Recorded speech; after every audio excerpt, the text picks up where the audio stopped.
شمالی پیرو کے San Martin علاقے میں ہفتے کی صبح ایک بس حادثے میں کم از کم 7 افراد ہلاک اور 30 سے زائد زخمی ہو گئے۔ وزارت داخلہ نے ایکس کو بتایا کہ یہ حادثہ مووا بامبا صوبے میں فرنانڈیز و بیلانڈیری ہائی وے پر پیش آیا۔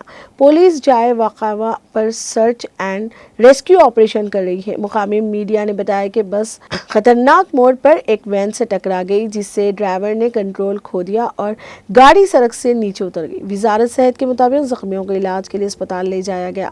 سرکاری خبر رساں ایجنسی نے بتایا کہ بس جمعے کی دوپہر کے علاقے سے 58 مسافروں کو لے کر روانہ ہوئی تھی۔ بس میں سان جیکنٹو ڈی وائی اسکول کے تقریباً 23 طلباء سوار تھے۔ یہ طالب علم تراپوٹو کے اسکول کے دورے پر تھے۔ وزیر تعلیم مورگن نے حادثے پر افسوس کا اظہار کیا اور حکومت کی طرف سے مدد کا وعدہ کیا۔